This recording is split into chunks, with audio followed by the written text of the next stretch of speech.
Hi guys, good evening all of you. आज हम इस वीडियो में महत्वपूर्ण प्रश्नों की एक श्रृंखला लेकर के आए हैं और ये प्रश्न आपके डीसी जनरेटर पर आधारित हैं और ये टॉप प्रश्न हैं आपके 100+ जो कि आपके बहुविकल्पी प्रश्न हैं। और इस वीडियो से कोई भी प्रश्न बाहर नहीं जाएगा एग्जाम में। इस टॉपिक से यूपीपीसीएल टीजी सेकंड के अभ्यर्थी और यूपी आरबीयूएनएल टीजी सेकंड के अभ्यर्थी दोनों के लिए ये वीडियो बहुत ही महत्वपूर्ण है। और यदि आप चाहते हैं इस तरह के वीडियो का नोटिफिकेशन आपको मिलता रहे तो आप हमारे चैनल को सब्सक्राइब करके बेल आइकन दबा सकते हैं, जिससे कि प्रत्येक वीडियो का नोटिफिकेशन आपको मिलता रहे। तो चलते हैं, वीडियो शुरू करते हैं। पहला प्रश्न आपके सामने, कोर का लेमिनेशन आमतौर पर बना होता है। ऑप्शन ए कच्चा लोहा या कार्बन या सिलिकॉन स्टील या स्टेनलेस स्टील। तो यहाँ आपका ऑप्शन नंबर सी सही हो जाएगा, सिलिकॉन स्टील। आपका कोर का लेमिनेशन सिलिकॉन स्टील का बना होता है। अगला प्रश्न आपके सामने, निम्नलिखित में से कौन सी डीसी मशीन लेमिनेशन की मोटाई होती है। जो लेमिनेशन मोटाई होती है डीसी मशीन में वो आपकी होती है 0.5 mm। तो ये आपका ऑप्शन सही हो जाएगा। चलते हैं अगले प्रश्न की ओर। अगला प्रश्न है आपके लिए, रोटर शाफ्ट का सपोर्ट करने के लिए उपयोग किए जाने वाले बियरिंग आमतौर पर होते हैं। ऑप्शन नंबर ए बाल बियरिंग, ऑप्शन बी झाड़ी बियरिंग या चुंबकीय डार या सुई बियरिंग। तो यहाँ आपका ऑप्शन नंबर पहला वाला सही हो जाएगा, बाल बियरिंग। चलते हैं अगले प्रश्न की ओर। अगला प्रश्न आपके सामने, डीसी जनरेटर के आर्मेचर को लेमिनेटेड किया जाता है, क्यों किया जाता है। Option number A reduce the bulk या प्रोवाइड द बुल्क या इंसुलेट द कोर या रिड्यूस एडी करंट लॉस। तो यहाँ जो डीसी जनरेटर को आर्मेचर को लेमिनेट करने का जो उद्देश्य होता है वो होता है आपका रिड्यूस एडी करंट लॉस, यानी एडी करंट लॉस को कम करने के लिए प्रयोग किया जाता है। आप चलते हैं प्रश्न नंबर 5 की ओर। आर्मेचर वाइंडिंग का प्रतिरोध निर्भर करता है कंडक्टर की लंबाई पर या कंडक्टर का क्रॉस अनुभागीय क्षेत्र पर या कंडक्टरों की संख्या पर या उपरोक्त सभी। तो यहाँ आपका ऑप्शन नंबर सही हो जाता है डी। आपका जो आर्मेचर वाइंडिंग का प्रतिरोध है वो कंडक्टर की लंबाई पर भी निर्भर करता है, कंडक्टर का क्रॉस अनुभागीय क्षेत्र पर भी निर्भर करेगा और कंडक्टरों की संख्या पर भी निर्भर करेगा। तीनों पर निर्भर करता है। चलते हैं अगले प्रश्न की ओर। अगला प्रश्न आपके सामने, डीसी जनरेटर के फील्ड कॉइल आमतौर पर बने होते हैं अब्रक के या तांबे के या कच्चा लोहा के या कार्बन का। तो यहाँ आपका ऑप्शन नंबर सही हो जाता है बी, ये आपके बने होते हैं तांबे के। चलते हैं अगले प्रश्न की ओर। अगला प्रश्न आपके सामने, एक 4 पोल डीसी मशीन में ऑप्शन नंबर ए दिया है, चारों ध्रुव उत्तर ध्रुव होते हैं, जो कि आप जानते हैं गलत है। अल्टरनेट ध्रुव उत्तर और दक्षिण होते हैं, ये सही है आपका, क्योंकि जो डीसी मशीन होती है उसमें आपके 4 पोल यदि दिए गए हैं तो इस तरह से 4 पोल दिए गए होंगे, जिसमें आप जानते हैं यदि आपका ये एस है तो ये आपका एन होगा और ये एस होगा, ये एन होगा। यानी कि एक एस है फिर एक एन फिर एक एस फिर एक एन, यानी कि ये एक अल्टरनेट ध्रुव हैं उत्तर और दक्षिण। अगले प्रश्न की ओर चलते हैं। 8वां प्रश्न, कम्यूटेटर सेगमेंट आर्मेचर कंडक्टर से जुड़े होते हैं, तो किसके द्वारा जुड़े रहते हैं। पहला ऑप्शन दिया उन्होंने तांबे की लक्स से, पहला ही ऑप्शन आपका यहाँ पर सही है। जो कम्यूटेटर सेगमेंट होते हैं वो आपके तांबे की लक्स से जुड़े रहते हैं, तो ऑप्शन नंबर पहला आपका सही हो जाएगा, तांबे की लक्स। 9वां प्रश्न आपको दिया गया है, एक कम्यूटेटर में तांबा अब्रक की तुलना में कठोर है या अब्रक और तांबा समान रूप से कठोर है या अब्रक तांबा की तुलना में कठोर है। देखिए ये वाला ऑप्शन सही है आपका, जो हम बोल रहे हैं सी वाला, अब्रक तांबा की तुलना में कठोर होता है, ये बात सही है। तो यहाँ आपका ऑप्शन नंबर सी सही हो जाएगा। चलते हैं अगले प्रश्न की ओर। स्व उत्तेजित जनरेटर की तुलना में, यानी कि सेल्फ जो एक्साइटेड जनरेटर होते हैं उसकी तुलना में जो सेपरेट एक्साइटिंग जनरेटर होते हैं, अलग रूप से उत्तेजित जनरेटर, उनके रूप में बेहतर वोल्टेज नियंत्रण के रूप में उत्तरदायी हैं या अधिक स्थिर हैं या लोड करंट का स्वतंत्र प्रवाह करते हैं या उपरोक्त सभी विशेषताएं हैं। तो यहाँ आपका ऑप्शन नंबर डी सही हो जाएगा। ये सभी विशेषताएं हैं इसके लिए, सेल्फ एक्साइटिंग जनरेटर के लिए। चलते हैं अगले प्रश्न की ओर। प्रेरित ईएमएफ की दिशा खोजने के लिए फ्लेमिंग के दाहिने हाथ के नियम के अनुसार जब प्रेरित ईएमएफ की दिशा में मध्यमा उंगली इंगित करती है तो तर्जनी पीछे की दिशा में इंगित करेगी। ऑप्शन ए कंडक्टर की गति, बी बल की रेखाएं, उपरोक्त दोनों में से कोई भी या उपरोक्त में से कोई नहीं। तो यहाँ आपका ऑप्शन नंबर सही हो जाता है सी, उपरोक्त दोनों में से कोई सा भी हो सकता है। कंडक्टर की गति भी हो सकती है अथवा बल की रेखाएं। अगला प्रश्न आपके सामने, डीसी मशीन में आयरन लॉसेस किसके बदलाव से स्वतंत्र है? तो जो आयरन लॉसेस होता है वो किसके बदलने पर नहीं होगा, गति बदलने पर, भार, वोल्टेज, गति और वोल्टेज। तो यहाँ आपका जो ऑप्शन नंबर है बी भार, ये वाला आपका ऑप्शन सही हो जाता है। चलते हैं अगले प्रश्न की ओर। अगला प्रश्न आपके सामने दिया गया है, फ्लेमिंग के दाएं हाथ के नियम और प्रेरित ईएमएफ की दिशा में अप्लाइंग करते समय अंगूठे की ओर इशारा करता है। ऑप्शन ए प्रेरित ईएमएफ की दिशा, ऑप्शन बी प्रवाह की दिशा, ऑप्शन सी यदि ईएमएफ की दिशा में अग्रभाग इंगित करता है तो चालक की गति की दिशा, अथवा कंडक्टर की गति की दिशा अगर तर्जनी प्रवाह की ओर इशारा करती है। तो आपका ये वाला लास्ट वाला ऑप्शन यहाँ पे सही हो जाता है, डी। चलते हैं अगले प्रश्न की ओर। अगला प्रश्न है, लैप वाइंडिंग में ब्रश की संख्या हमेशा होती है। तो लैप वाइंडिंग होती है जहाँ भी वहाँ पोल्स की संख्या के समान आपकी ब्रशों की संख्या होती है। तो यहाँ आपका ऑप्शन नंबर सही हो जाएगा बी, पोल्स की संख्या के समान। चलते हैं अगले प्रश्न की ओर। एक डीसी जनरेटर के लिए जब पोल्स की संख्या और आर्मेचर कंडक्टर की संख्या तय की जाती है तो कौन सा वाइंडिंग उच्च ईएमएफ देता है? तो यहाँ दिया गया option A lap winding, B दिया है वेब बाइंडिंग, सी दिया है ऊपर ए और बी के दोनों में कोई भी, और डी दिया है डिजाइन की अन्य विशेषताओं पर निर्भर करता है। तो यहाँ आपका ऑप्शन नंबर बी सही हो जाएगा, वेब बाइंडिंग। तो वेब बाइंडिंग जो होती है वो उच्च ईएमएफ के लिए प्रयोग की जाती है। और यहीं आपको एक प्रश्न बता दें कि जो डीसी जनरेटर के लिए जब पोल्स की संख्या आर्मेचर की गणित संख्या तय की जाती है तो यहाँ पर एक प्रश्न और बनता हुआ आगे आएगा तो हम बता देंगे उसी जगह आपको। चलते हैं अगले प्रश्न की ओर। डीसी मशीन में कॉपर ब्रश का उपयोग किया जाता है। तो कॉपर ब्रश का जो उपयोग किया जाता है वो कहाँ किया जाता है? जहाँ कम वोल्टेज और उच्च धाराएं शामिल हों या जहाँ उच्च वोल्टेज और छोटी धाराएं शामिल हैं। उपरोक्त दोनों मामलों में प्रयोग किया जाए अथवा उपरोक्त मामलों में से कोई भी नहीं। तो यहाँ आपका आंसर हो जाएगा पहला वाला। डीसी मशीन में कॉपर ब्रश का वहाँ प्रयोग किया जाता है जहाँ वोल्टेज लो रहे और धारा हाई रहे, उच्च रहे। तो ऑप्शन नंबर ए यहाँ पर सही है। डीसी मशीनों के मामले में यांत्रिक नुकसान प्राथमिक कार्य है। करंट, वोल्टेज, स्पीड उपरोक्त में से कोई नहीं। तो यहाँ आपका ऑप्शन नंबर जो दिया गया है स्पीड वाला सी ऑप्शन, ये सही हो जाएगा। डीसी मशीन के मामले में यांत्रिक नुकसान स्पीड एक प्राथमिक कार्य है। अगला प्रश्न है, डीसी मशीन में फ्रैक्शनल पिच वाइंडिंग का उपयोग किया जाता है।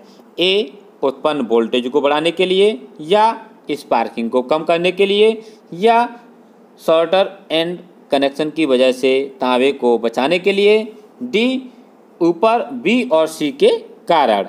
तो यहाँ आपका ऑप्शन नंबर जो हो जाएगा, देखिए यहाँ पर ये भी सही है और ये भी सही है। इन दोनों को सही करने के लिए आपको ऑप्शन लगाना पड़ेगा डी, बी और सी के कारण। तो चलते हैं अगले प्रश्न की ओर।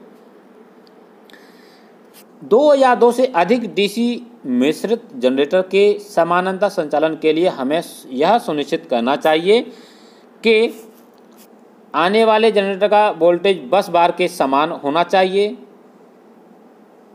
ऑप्शन बी, आने वाले जनरेटर की ध्रुवीयता बस बार के समान होनी चाहिए। सी, सभी सीरीज फील्ड को समांतर कनेक्शन के माध्यम से समांतर में चलाया जाना चाहिए। अथवा डी, सभी जनरेटर के सीरीज फील्ड या तो पॉजिटिव साइड या आर्मेचर के नेगेटिव साइड पर होने चाहिए। यानी कि आपको अगर पैरेलल में ये चलाने हैं तो आपको देखना पड़ेगा दोनों, यानी कि जितने भी आपके डीसी जनरेटर हैं 2 या 2 से अधिक, उनके सबके आर्मेचर के जो कनेक्शन हैं, देखिए ये वाला ऑप्शन आपका यहाँ पे जो 4th दे रखा है ये सही है। डीसी जनरेटर के सीरीज फील्ड या तो पॉजिटिव साइड पर हों या आर्मेचर के नेगेटिव साइड पर हों। तो यहाँ पर आप देख रहे होंगे ऑप्शन नंबर डी आपका सही हो जाता है। अगला प्रश्न आपके सामने, यदि बी फ्लक्स घनत्व है तो आई कंडक्टर की लंबाई और कंडक्टर का वेग v है तो प्रेरित ईएमएफ द्वारा दिया जाएगा। तो यहाँ आपका ऑप्शन नंबर सही हो जाएगा आपका ए, BLV, पहला ही ऑप्शन यहाँ पर सही हो जाएगा। चलते हैं अगले प्रश्न की ओर। डीसी जनरेटर में मैकेनिकल डिग्री और इलेक्ट्रिकल डिग्री की संख्या समान होगी कब? ऑप्शन दिया है पहला, आरपीएम 300 से अधिक है, आरपीएम 300 से कम है, या पोल की संख्या 4 है, या पोल की संख्या 2 है। तो यहाँ पर आपका ऑप्शन नंबर जो डी है, जब पोल की संख्या 2 होगी तब आपकी ये दोनों डिग्री समान होती है, मैकेनिकल और इलेक्ट्रिकल। तो ऑप्शन नंबर आपका यहाँ पर 4th यानी कि डी सही हो जाता है। चलते हैं अगले प्रश्न की ओर। अगला प्रश्न आपके सामने, डीसी जनरेटर में magnetic neutral axis geometrical neutral axis के साथ मेल खाता है कब? जब कोई भार नहीं हो, जनरेटर पर पूर्ण लोड पर चलता है, जनरेटर ओवरलोड पर चलता है, या जनरेटर डिजाइनिंग की गति पर चलता है। तो यहाँ आपका ऑप्शन नंबर ए सही हो जाएगा। कोई भार नहीं है तब आपका मैग्नेटिक न्यूट्रल एक्सिस और जियोमेट्रिक न्यूट्रल एक्सिस दोनों मेल खाते हैं। तो ऑप्शन नंबर आपका पहला यहाँ पर सही हो जाएगा। अगला प्रश्न है, वेल्डिंग जनरेटर होता है option A lap winding, option B wave winding, delta winding, या डुप्लेक्स वेव बाइंडिंग। तो यहाँ आपका ऑप्शन जो पहला दिया गया है लैप बाइंडिंग, ये आपका सही हो जाएगा। वेल्डिंग जनरेटर एक लैप बाइंडिंग होता है। डीसी मशीन में पोल शू का कार्य क्या है या कार्य है? तो यहाँ आपको ऑप्शन दिए गए हैं, पहला मैग्नेटिक पथ के रिलक्टेंस को कम करने के लिए, या समान फ्लक्स घनत्व को प्राप्त करने के लिए फ्लक्स को फैलाने के लिए, या फील्ड कॉइल को सपोर्ट करने के लिए, या उपरोक्त सभी कार्यों का निर्वहन करने के लिए। तो यहाँ आपका ऑप्शन नंबर सही हो जाएगा डी, ये टोटल वर्क जो हैं आपके इन सभी को निर्वाह करता है पोल शू। तो यहाँ आपका ऑप्शन नंबर डी सही हो जाएगा। चलते हैं अगले प्रश्न की ओर। अगला प्रश्न आपके सामने, लैप बाइंडिंग के मामले में रिलक्टेंस पिच है ऑप्शन ए सामने और पीछे की पिचों का गुणा, बैक पिच द्वारा फ्रंट पिच का विभाजन, आगे और पीछे की पिचों का योग, और लास्ट ऑप्शन दिया गया है आगे और पीछे पिचों का अंतर। यही ऑप्शन आपका सही है।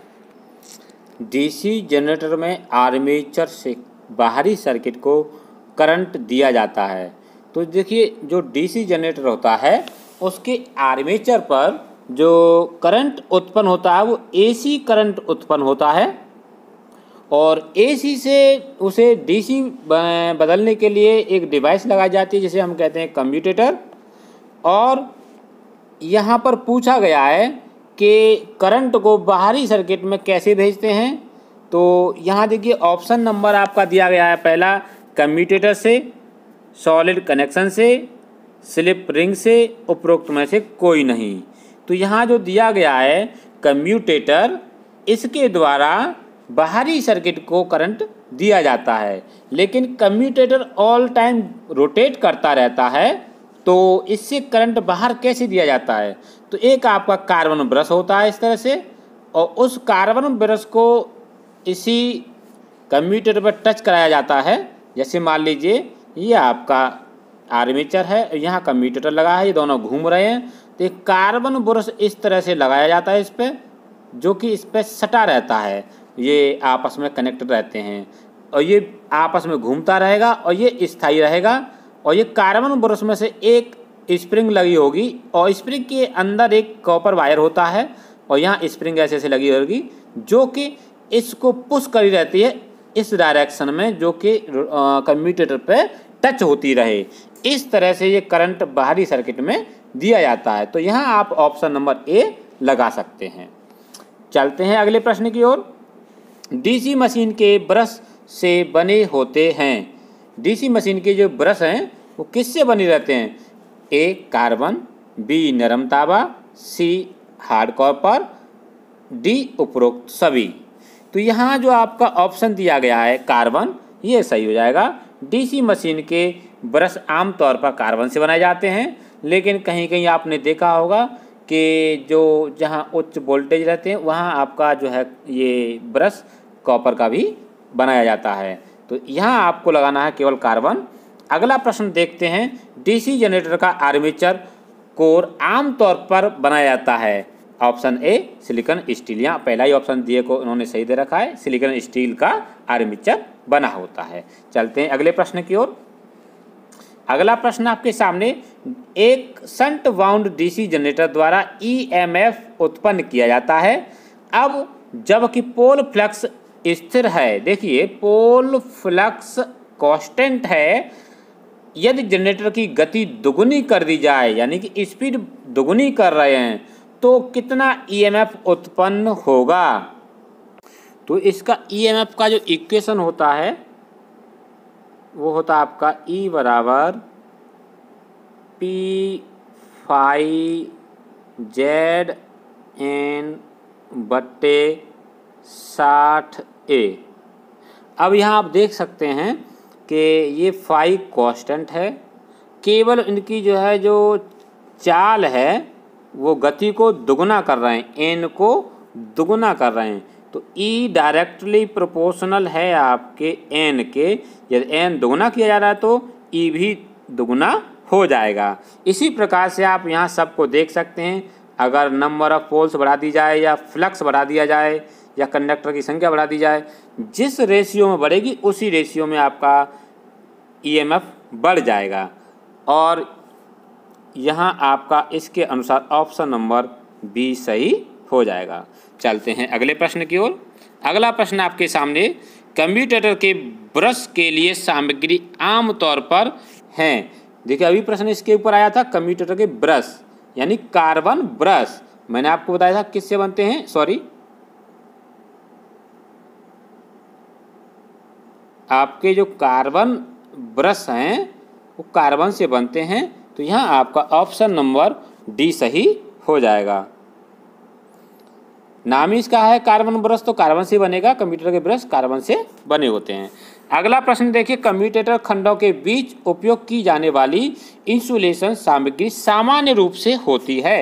ए ग्रेफाइट, बी कागज, सी अब्रक, डी इंसुलेशन वार्निश। तो यहाँ आपका ऑप्शन नंबर दिया गया है सी, ये आपका अब्रक, ये आपका यहाँ पर सही हो जाएगा। अगला प्रश्न है, डीसी जनरेटर को माना जा सकता है। डीसी जनरेटर एक आपका यहाँ पर देखिए ऑप्शन है रेक्टिफायर, प्राइम मूवर या घूर्णन एम्पलीफायर या पावर पंप। तो यहाँ आपका ऑप्शन नंबर सी सही हो जाएगा, घूर्णन एम्पलीफायर। ये डीसी जनरेटर एक तरह से घूर्णन एम्पलीफायर होता है। अगला प्रश्न आपके लिए, किसी भी घूमने वाली मशीन में जो भाग कंडक्टरों को रखता है और उसमें ईएमएफ उत्प्रेरित करने के लिए उपयोग किया जाता है कहा जाता है।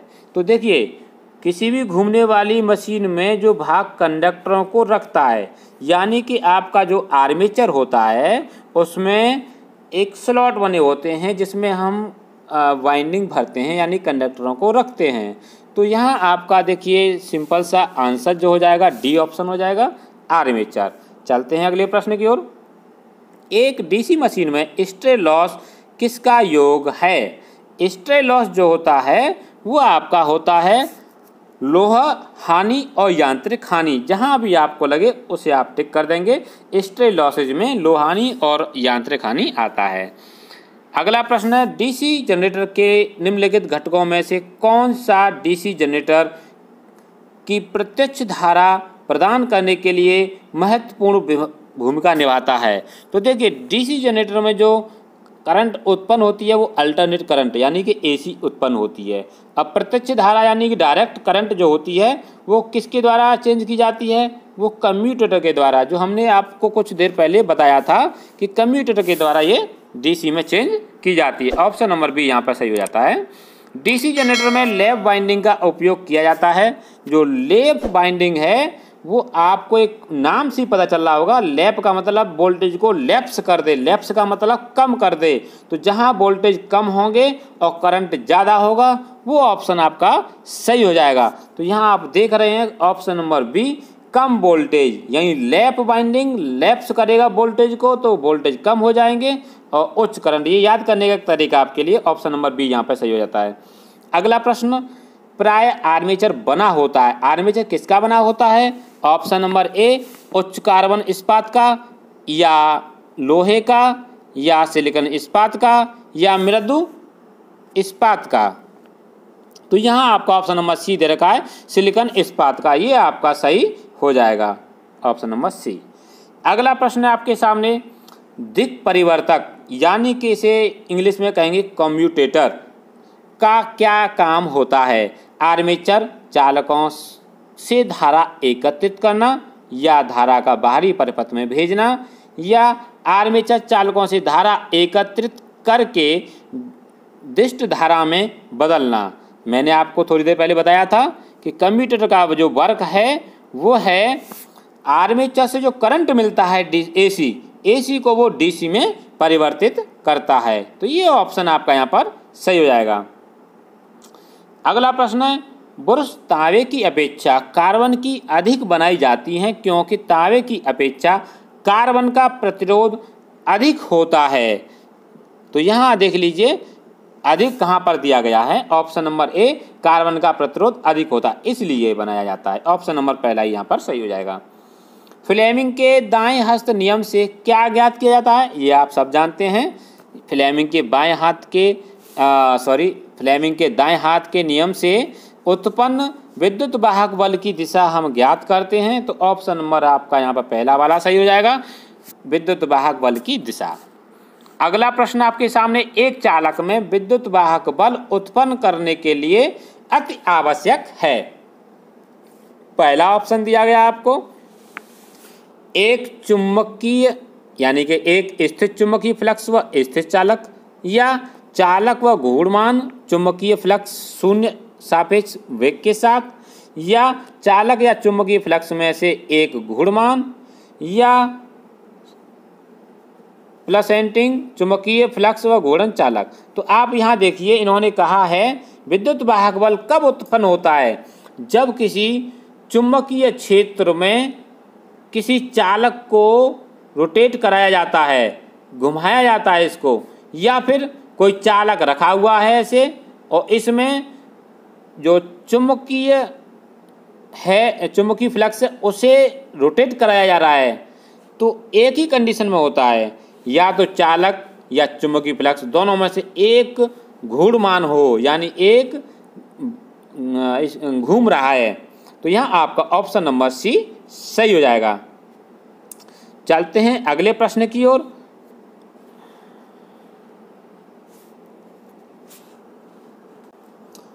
जनरेटर को चलाने वाले यांत्रिक ऊर्जा स्रोत को प्राय जाना जाता है।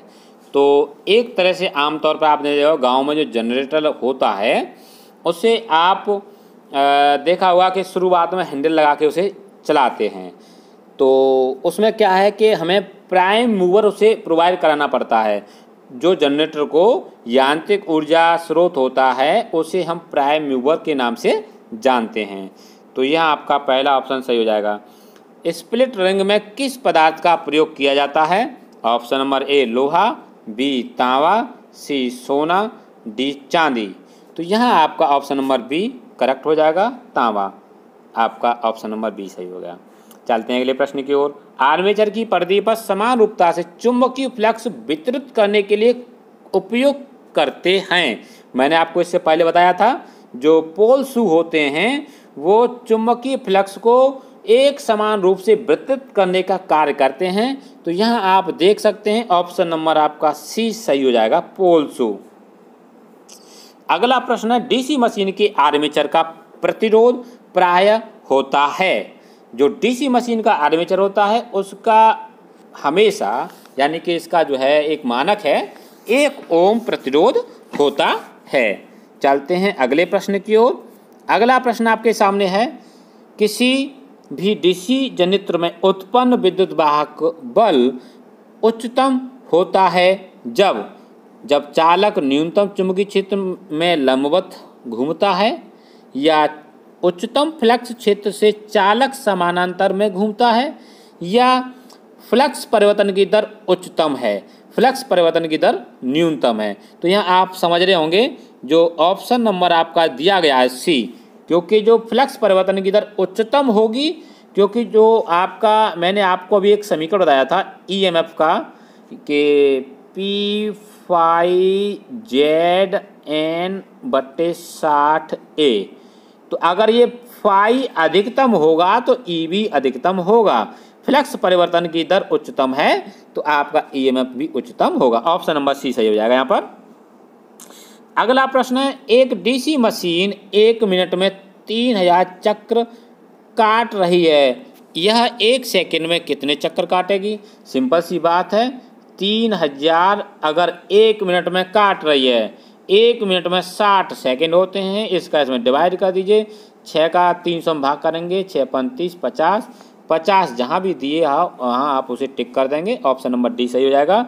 एक पृथक उत्तेजित डीसी जनरेटर की चाल यदि स्थिर रखी जाए तो फिर दूसरा कारक बताएं जो उत्पन्न विद्युत वाहक बल को प्रभावित करेगा।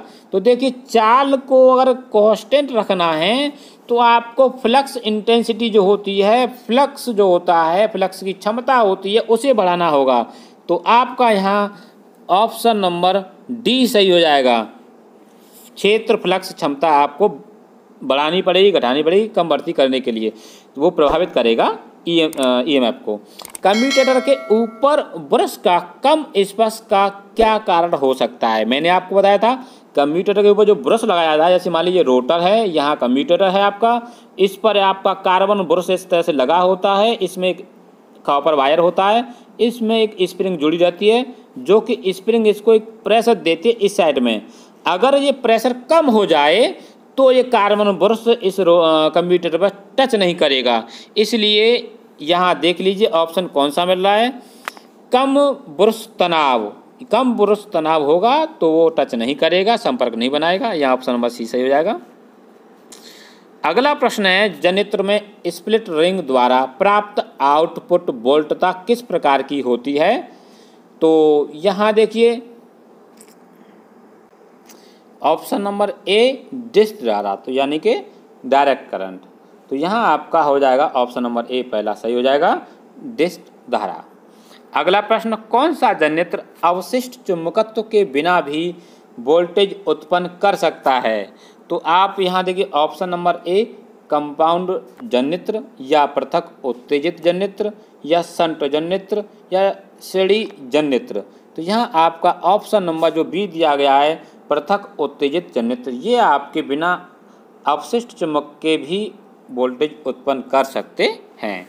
अगला है डीसी मशीन के क्षेत्र का अवशेष चुंबकत्व समाप्त होने पर पुनः चुंबकित करने की विधि है।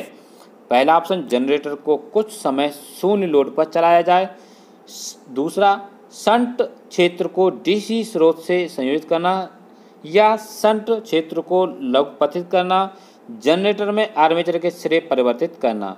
तो यहाँ आपका ऑप्शन नंबर बी सही हो जाएगा कि जब भी आपका चुंबकत्व खत्म हो जाए, समाप्त हो जाए, तो आप शंट क्षेत्र को डीसी स्रोत से संयोजित करते हैं और जो डीसी जनरेटर होता है उसके केवल 10% वोल्टेज इसे प्रोवाइड कराए जाते हैं डीसी के, जिससे कि ये पुनः चुंबकित हो जाता है। चलते हैं अगले प्रश्न की ओर। अवशेष चुंबक की अनुपस्थिति में जनरेटर में विद्युत वाहक बल उत्पन्न नहीं होता है। तो यहाँ ऑप्शन नंबर ए दिया है, सेपरेटली एक्साइटेड जनरेटर में, या शंट जनरेटर में, या श्रेणी जनरेटर में, या उपरोक्त में से कोई नहीं। तो यहाँ आपका ऑप्शन नंबर सी श्रेणी जनरेटर, ये आपका ऑप्शन सही हो जाएगा। अगला प्रश्न है आपके सामने, डीसी जनरेटर में क्रांतिक प्रतिरोध का संबंध है लोड से, आर्मेचर से, कंपनसेट सेटिंग से, कुंडलन से, या क्षेत्र कुंडलन से। तो यहाँ आपका ऑप्शन नंबर जो दिया है, जो क्रांतिक प्रतिरोध है वो क्षेत्र कुंडलन से संबंधित है। तो यहाँ आपका ऑप्शन नंबर डी सही हो जाएगा। चलते हैं अगले प्रश्न की ओर। डीसी जनरेटर में हानि लोड धारा बढ़ाने पर अप्रत्याशित रूप से बढ़ती है। ए आर्मेचर ताम्र हानियाँ, या वायु घर्षण हानियाँ, या क्षेत्र ताम्र हानियाँ, उपरोक्त में से कोई नहीं। तो यहाँ आपका ऑप्शन नंबर सही हो जाएगा ए आर्मेचर ताम्र हानियाँ अप्रत्याशित रूप से बढ़ती हैं। अगला प्रश्न आपके सामने, डीसी मशीन में निम्नलिखित हानियों में से सबसे अधिक होती है। जो सबसे अधिक हानि होती है कौन सी होती है? पहला क्षेत्र ताम्र हानियाँ, भंवर धारा हानियाँ, आर्मेचर ताम्र हानियाँ, या हिस्टेरेसिस हानियाँ। तो यहाँ आपका ऑप्शन नंबर सी सही हो जाएगा, आर्मेचर ताम्र हानियाँ सबसे अधिक होती हैं। अगला प्रश्न, एक उत्तम डीसी जनरेटर की संपूर्ण दक्षता लगभग होती है। Option A 60, option B 80, option C 95, option D 100। जो डीसी जनरेटर होता है उसकी जो दक्षता होती है वो 85% से लेकर के 95% तक होती है। तो 95% अधिकतम होती है। तो यह ऑप्शन नंबर आपका सी सही हो जाएगा। चलते हैं नेक्स्ट प्रश्न की ओर। डीसी शंट जनरेटर में स्थिर होती है। क्या स्थिर होती है? क्षेत्र ताम्र हानियाँ, भंवर धारा हानियाँ, हिस्टेरेसिस हानियाँ, या उपरोक्त सभी। तो यहाँ आपका ऑप्शन नंबर ए सही हो जाएगा, क्षेत्र ताम्र हानियाँ स्थिर रहती हैं।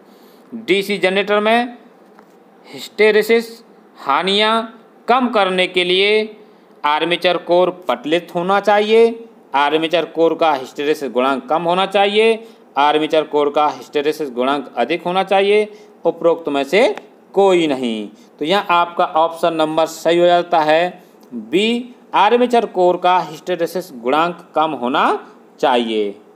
ये वाला सही हो जाएगा। चलते हैं अगले प्रश्न की ओर।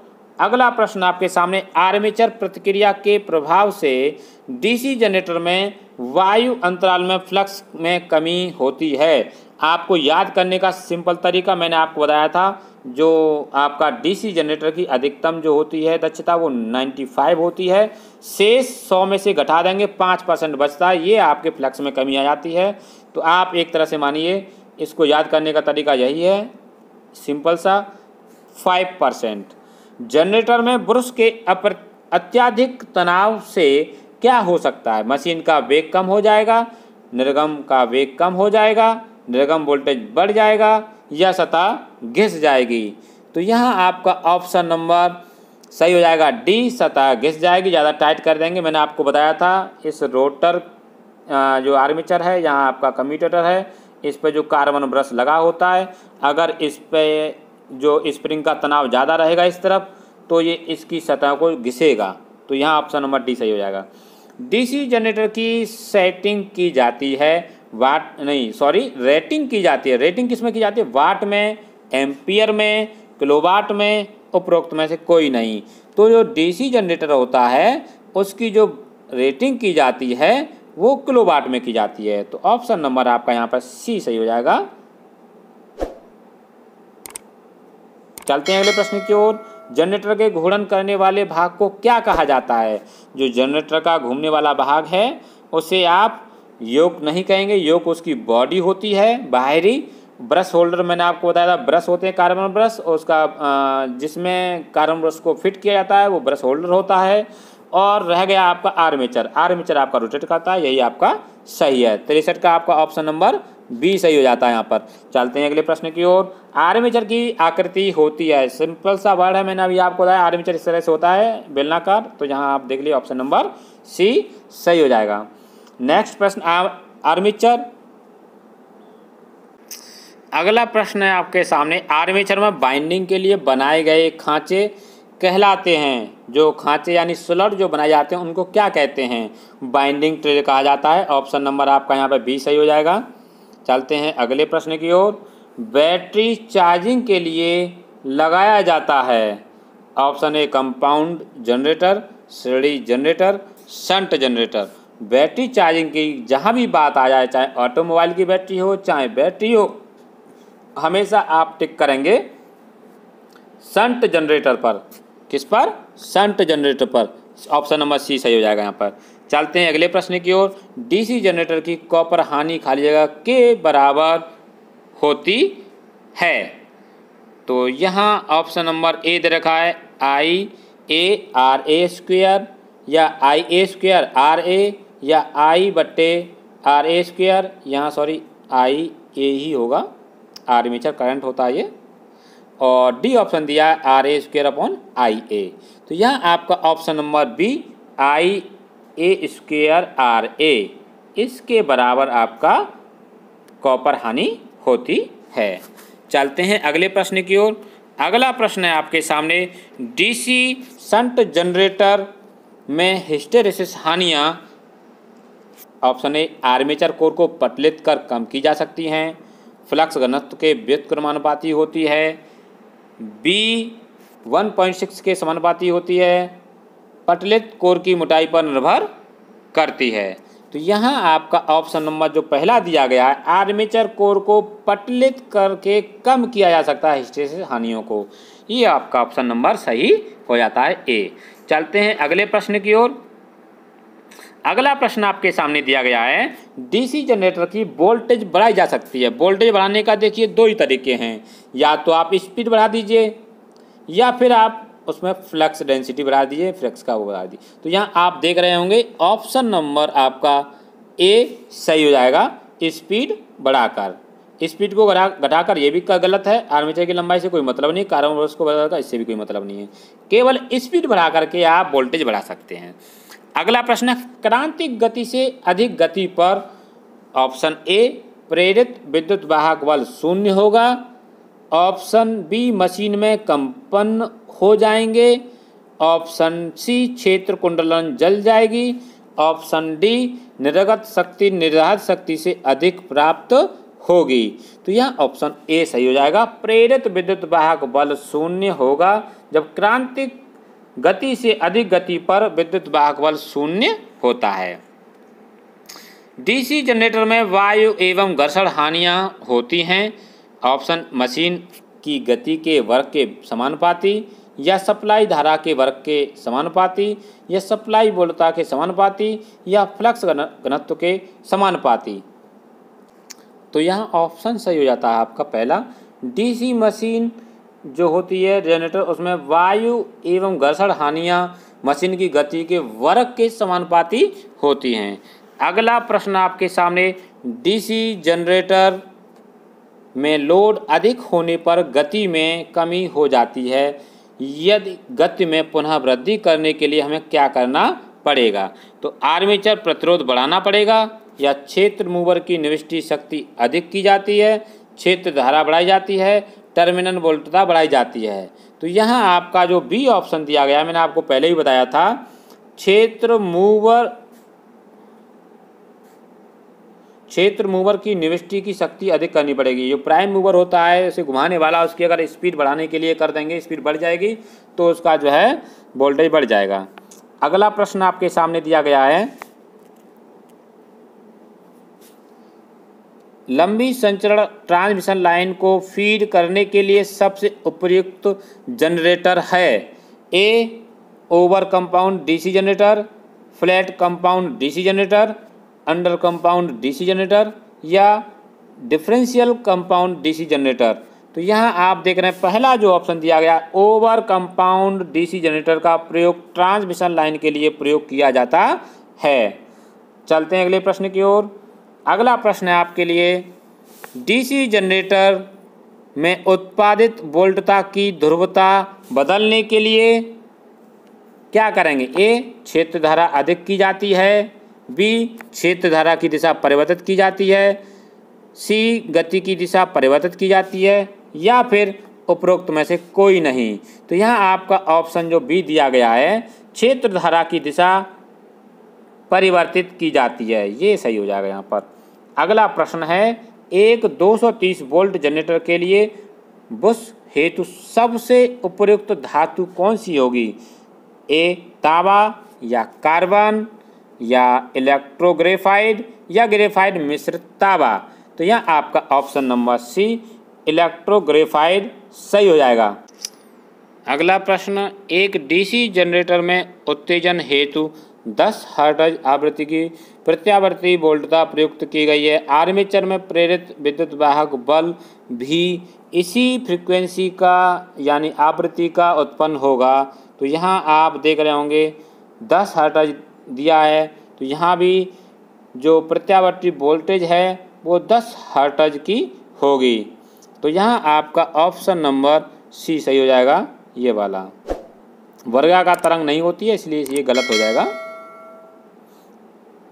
डीसी जनरेटर में लोहा हानियाँ होती हैं कम्यूटेटर में, बुश में, योक में, आर्मेचर और रोटर में। तो यहाँ जो लोहा हानियाँ होती हैं वो आपके आर्मेचर और रोटर दोनों में होती हैं। डीसी शंट जनरेटर में भंवर धारा हानियाँ लैमिनेशन की मोटाई व्युत्क्रमानुपाती होती हैं या फ्लक्स घनत्व के वर्ग के व्युत्क्रमानुपाती होती हैं या फिर मशीन के सभी चुंबकीय एवं अचुंबकीय भागों में होती हैं या रोटर गति पर निर्भर नहीं करती हैं। तो यहाँ आपका ऑप्शन नंबर सी सही हो जाएगा, मशीन के सभी चुंबकीय एवं अचुंबकीय भागों में होती हैं। चलते हैं अगले प्रश्न की ओर। डीसी श्रेणी जनरेटर में निर्धारित गति एवं शून्य लोड पर उत्पन्न वोल्टता निर्धारित वोल्टेज से अधिक होगी या पूर्ण लोड पर निर्धारित वोल्टेज के तुल्य होगी या बहुत कम होगी या शून्य। तो यहाँ आपका बहुत कम होगी, ऑप्शन नंबर सी यहाँ पर सही हो जाता है। चलते हैं नेक्स्ट प्रश्न की ओर। अगला प्रश्न, डीसी मशीन प्रायः अधिकतम दक्षता देते हैं कब? जब वो संपूर्ण लोड पर होते हैं, लगभग पूर्ण लोड पर होते हैं। तो ऑप्शन नंबर आपका यहाँ पहला ही सही हो जाएगा। चलते हैं अगले प्रश्न की ओर। अगला प्रश्न आपके सामने, प्राइम मूवर द्वारा प्रचालित डीसी जनरेटर के आर्मेचर में उत्पन्न वोल्टेज की प्रकृति कैसी होती है? आप भी जानते हैं डीसी जनरेटर में जो उत्पन्न होता है करंट या वोल्टेज वो आपका एसी होता है, कम्यूटेटर के द्वारा वो डीसी में बदल दिया जाता है। तो यहाँ आपका ऑप्शन नंबर बी सही हो जाता है, एसी उत्पन्न होती है। चलते हैं अगले प्रश्न की ओर। आर्मेचर लैमिनेशन की धातु ऑप्शन ए तांबा, पीतल या सिलिकॉन स्टील या डायमैग्नेटिक पदार्थ के होते हैं। तो यहाँ आपका ऑप्शन नंबर डी सही हो जाएगा, डायमैग्नेटिक पदार्थ की लैमिनेशन होती है। तो आपका यहाँ पर ऑप्शन नंबर डी सही हो जाएगा। अगला प्रश्न, कम्यूटेटर का कार्य है। देखिए कितनी बार मैंने आपको बता दिया कम्यूटेटर का कार्य क्या है। सबसे आप यहाँ देख सकते हैं कि एक तो होता है कम्यूटेटर का कार्य डीसी को एसी में परिवर्तित करना। ये तो देखो गलत ही हो गया, उल्टा दे दिया, क्योंकि कम्यूटेटर का कार्य है वो एसी से डीसी बनाना होता है और इसका दूसरा कार्य होता है फ्लक्स परिवर्तन को पूरा करना। अगला प्रश्न, डीसी मशीन में हिस्टेरेसिस हानियाँ निर्भर करती हैं। ऑप्शन नंबर ए अधिकतम फ्लक्स घनत्व पर, प्रयुक्त लोहा के आयतन एवं ग्रेड पर या चुंबकीय उत्क्रमण की आवृत्ति पर या उपरोक्त सभी पर, यानी कि उपरोक्त सभी पर। तो यहाँ आपका ऑप्शन नंबर डी सही हो जाएगा, उपरोक्त सभी पर। चलते हैं अगले प्रश्न की ओर। डीसी मशीन के योक निर्माण हेतु प्रयुक्त धातु कौन सी होती है? तो यहाँ आपको बता दें, जो कास्ट स्टील है ये आपके योक के निर्माण के लिए प्रयोग की जाती है। ऑप्शन नंबर सी सही हो जाता है। चलते हैं अगले प्रश्न की ओर। लेमिनेशन के प्रयोग से भंवर धारा हानियाँ कम होती हैं, ये आपको पता होगा, हमने पहले बताया था। ऑप्शन नंबर सी सही हो जाएगा यहाँ पर। अगला प्रश्न है, किसी भी मशीन में कॉइल की साइज निर्धारित की जाती है किसके द्वारा? तो वो यील्ड पिच द्वारा। ऑप्शन नंबर यहाँ पर देखिए बी दिया गया है, ये आपका आंसर सही है। यील्ड पिच द्वारा कॉइल की साइज निर्धारित की जाती है। चलते हैं अगले प्रश्न की ओर। यांत्रिक डिस्टकारी है, बहुत ही महत्वपूर्ण प्रश्न है, परीक्षाओं में कई बार पूछा भी गया है। यहाँ पर कम्यूटेटर और ब्रश दोनों आपके यांत्रिक डिस्टकारी हैं, तो ऑप्शन नंबर डी सही हो जाएगा। अगला प्रश्न है, किसी डीसी मशीन में यदि P पोलों की संख्या है, N आर्मेचर स्पीड है आरपीएम में, B में हो तो चुंबकीय व्युत्क्रमकी आवृत्ति होगी। देखिए एक फॉर्मूला आपका, जो स्पीड होती है N वो बराबर होती है 120 F/P, यहाँ पोल हैं ये। तो इन्होंने पूछा है आवृत्ति क्या होगी, यानी F की वैल्यू पूछी आपसे। तो अगर आप P को इधर ले आएंगे तो जो हो जाएगा आपका NP अपॉन ये 120 यहाँ पर आ जाएगा। तो आप ऑप्शन मिला लीजिए, NP अपॉन 120 जहाँ भी हो वो आपका सही हो जाएगा। ऑप्शन नंबर बी सही होगा यहाँ पर। चलते हैं अगले प्रश्न की ओर। अगला प्रश्न है, डीसी डीजल जनरेटर सेट में यदि सफ़ेद धुआं दिखलाई देता है तो वह सूचित करता है। सिंपल सा है, पहला ऑप्शन यहाँ दिया गया वही सही है। दहन कक्ष में पानी को इंगित करता है या सफ़ेद धुआं निकलता है तो।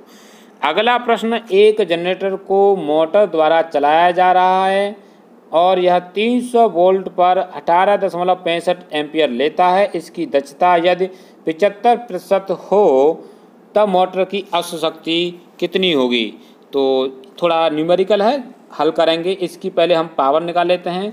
P बराबर होता है VI। V आपको दिया गया है यहाँ पर 300 और I एम्पियर 18.65 दिया गया है। जब आप इसका मल्टीप्लाई कर लेंगे तो आपका ये आ जाएगा 5595, ये आपकी वाट में हो गया। अब वाट को जब आप देखिए, इन्होंने कहा इसकी दक्षता 75% है, इतनी एनर्जी ले रहा है तो आउटपुट में इसका 75% निकालेगा। तो 5595 का 75% यानी 75 गुणा और बट्टे में 100। अब ये आपकी आ गई इसकी जो आउटपुट है वो, अच्छा शक्ति है वो, एक तरह से इसकी पावर P बराबर VI। इसे जब हल कर लेंगे आप गुणा भाग करके तो ये आपका आ जाएगा कितना, 4196.25। ये आपका रहा वाट में। अब इसे अश्व शक्ति में बदलेंगे तो यहाँ पर देखिए, तो यहाँ देखिए जब अश्व शक्ति में से चेंज करेंगे तो 746 का इसमें डिवाइड कर देंगे। अब जब डिवाइड कर देंगे तो डिवाइड करने के बाद आपका इसमें आएगा 5.625, जो कि ऑप्शन नंबर आपका डी मैच कर रहा है। तो आप यहाँ ऑप्शन नंबर अपना डी सही कर लेंगे। चलते हैं अगले प्रश्न की ओर। अगला प्रश्न है, यदि किसी जनरेटर से बहती धारा का मान 10 एम्पियर है और इंटरपोल प्रतिरोध 10 ओम है तो उसमें फील्ड वाइंडिंग कॉपर हानि क्या होगी? तो इसमें देखो फील्ड वाइंडिंग कॉपर हानि के लिए एक फॉर्मूला मैंने आपको बताया था कि I²R, ये फॉर्मूला था। तो I की वैल्यू 10 एम्पियर है तो आप 10 का स्क्वायर इंटू R की वैल्यू 10 ओम, और इसे हल कर लेंगे तो ये बनेगा आपका 1000 वाट। तो यहाँ ऑप्शन नंबर आपका सही हो जाएगा बी, करेक्ट हो जाएगा। अगला प्रश्न आपके सामने, 4 ध्रुवों वाला डीसी जनरेटर 800 आरपीएम पर चल रहा है, आर्मेचर में धारा की आवृत्ति क्या होगी? अभी मैंने एक प्रश्न में आपको बताया था, आवृत्ति एफ के लिए जो फॉर्मूला बताया था वो बताया था आपको NP/120, अर्थात एक फॉर्मूला जो था आपका, जो N बराबर था 120F/P। इसी फॉर्मूले से मैंने F का यहाँ पे जो फॉर्मूला जनरेट कर लिया है। अब आप इसमें NP का मान लगा देंगे तो आपकी फ्रीक्वेंसी निकल आएगी। तो आप N का मान लगाएंगे, N की वैल्यू कितनी है 1800 आरपीएम, गुणा P की वैल्यू कितनी है 4 ध्रुव, P4 पोल होता है तो यहाँ 4 लिख देंगे, बट्टे 120।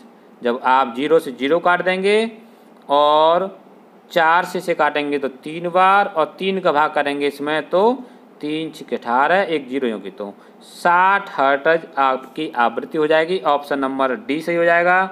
डीसी जनरेटर में लोहा हानियों के अंतर्गत आती है। आपका यहाँ पर ऑप्शन नंबर दिया शैथिल्य और घर्षण हानियाँ, ऑप्शन नंबर बी शैथिल्य, भंवर धारा और ब्रश संपर्क हानियाँ, और सी में आता है शैथिल्य और भंवर धारा हानियाँ, और चौथा ऑप्शन दिया है शैथिल्य, भंवर धारा और कॉपर हानियाँ। तो यहाँ आपका ऑप्शन नंबर सी सही हो जाएगा, शैथिल्य और भंवर धारा हानियाँ। ऑप्शन नंबर सी सही हो जाएगा। चलते हैं अगले प्रश्न की ओर। डीसी जनरेटर में ध्रुव कोड से ध्रुव सु निम्नलिखित द्वारा आबद्ध रहते हैं, ए रिवेट के द्वारा, या शंकुखात पेच के द्वारा, या ब्रेजिंग या वेल्डिंग। महत्वपूर्ण प्रश्न है, ये शंकुखात पेच के द्वारा जुड़े रहते हैं। तो ये आप इस प्रश्न को अच्छे से याद कर लिए, बहुत ही बढ़िया प्रश्न है ये वाला। निम्नलिखित में से किसे डीसी सप्लाई वितरण में बूस्टर के रूप में प्रयोग किया जाता है? यह भी बहुत महत्वपूर्ण है, क्योंकि जो बूस्टर के लिए प्रयोग किया जाता है वो आपका डीसी जनरेटर जो होता है वो होता है आपका सीरीज यानी कि श्रेणी। तो यहाँ ऑप्शन नंबर आपका हो जाएगा 96 का ए, श्रेणी जनरेटर। अगला प्रश्न आपके सामने, डीसी जनरेटर के आर्मेचर रिएक्शन के सापेक्ष में MNA से क्या तात्पर्य है? जो MNA है यहाँ पर जो इसका अर्थ है, फुल फॉर्म है, देखिए पहला ऑप्शन है मेन न्यूट्रल आर्म, या मेन न्यूट्रल एक्सिस, या मैग्नेटिक न्यूट्रल आर्म, या मैग्नेटिक न्यूट्रल एक्सिस। तो यहाँ आपका सबसे लास्ट वाला ऑप्शन जो है मैग्नेटिक न्यूट्रल एक्सिस, ये आपका सही हो जाएगा। MNA का तात्पर्य होता है मैग्नेटिक न्यूट्रल एक्सिस। ये मोस्ट इम्पोर्टेंट प्रश्न है मेरी तरफ से, क्योंकि यह प्रश्न काफ़ी बार आया हुआ है। अगला प्रश्न, एक सामान्य डीसी मशीन में कितने मैग्नेटिक पोल होते हैं? सामान्य में आपको 4 मैग्नेटिक पोल मिलेंगे। अगला प्रश्न आपके लिए, डीसी जनरेटर की वेव बाइंडिंग में 8 पोल वाले 4 चालक 600 आरपीएम की गति घूमकर 0.5 वेबर का चुंबकीय फ्लक्स उत्पन्न करता है, तो प्रेरित ईएमएफ का मान क्या होगा? तो मैंने आपको एक फॉर्मूला बताया था, जो ईएमएफ के लिए बताया था मैंने आपको, P/ZN/60A। आप इसमें जब इसका मान लगा लेंगे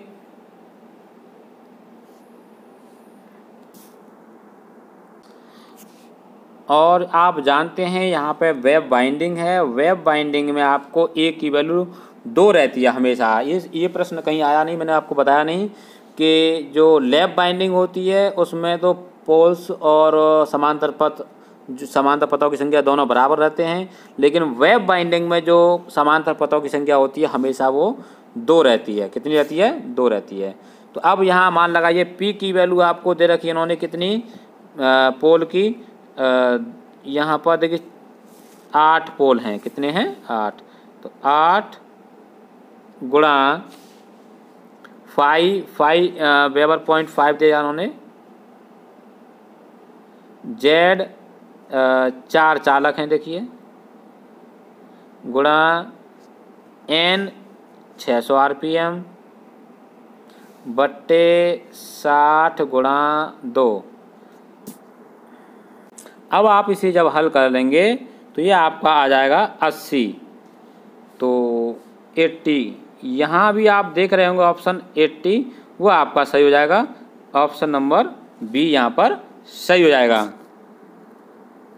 अगला प्रश्न है आपके लिए, यदि लैप बाइंडिंग में पोलों की संख्या 4 है तो समांतर पथों की संख्या कितनी होगी। अभी जस्ट बताया मैंने, लैप बाइंडिंग के लिए ए बराबर पी होता है। पी पोल, ए समांतर पथों की संख्या, तो 4 आंसर आपका यहाँ हो जाएगा, दोनों बराबर रहते हैं। अगला प्रश्न, निम्नलिखित में से कौन कम्यूटेटर से धारा संग्रहित करके करता है। तो कम्यूटेटर जो होता है उससे आपके कार्बन ब्रश जो होते हैं वो धारा को कलेक्ट करते हैं। तो यहाँ आपका ऑप्शन नंबर सी सही हो जाएगा, कार्बन ब्रश। मैंने बताया था आपको।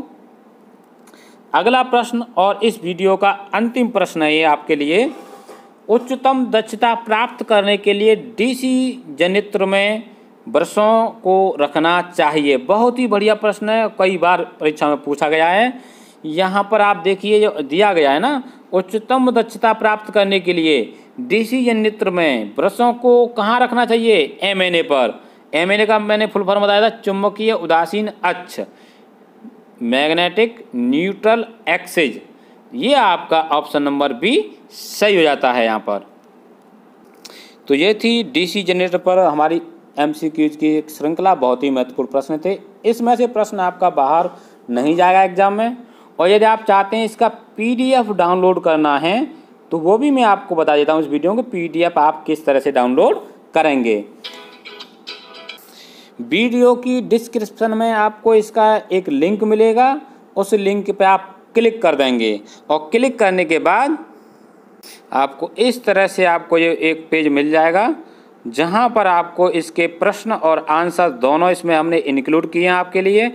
ये पीडीएफ हमने बहुत मेहनत से आपके लिए बनाया है। आप इस पीडीएफ को डाउनलोड करके इसे अच्छे से याद कर लें, क्योंकि इसी पीडीएफ से आपको इस टॉपिक के जो भी प्रश्न बनेंगे वो आपको इस पीडीएफ से मिल जाएंगे। और अपने मित्रों को जो TG2 की तैयारी कर रहे हैं, चाहे यूपीपीसीएल हो चाहे यूपी-आरबीयूएनएल हो, उन सभी मित्रों को ये पीडीएफ शेयर कर दीजिए जिससे कि वो भी इसका लाभ ले सकें। और इसको डाउनलोड करने के लिए आप क्या करेंगे, सिंपली एक यहाँ पे जो एरो दिया गया है आप इस पर क्लिक कर देंगे और ये आपका पीडीएफ डाउनलोड हो जाएगा। आप चाहे इसका प्रिंट आउट निकाल के स्टडी कर सकते हैं हार्ड कॉपी में, या आप इसे मोबाइल में बात करके या हमारी वीडियो से इसको पढ़ सकते हैं। और हमारा वीडियो कैसा लगा आपको कमेंट बॉक्स में ज़रूर बताइएगा, जिससे कि हम आपके लिए और भी बहुत ही बढ़िया बढ़िया प्रश्नों की श्रृंखला लेकर के आएँ।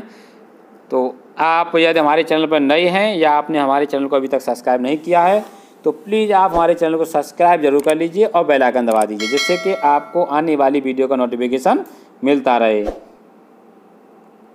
मिलते हैं नेक्स्ट वीडियो में। Thanks for watching this video.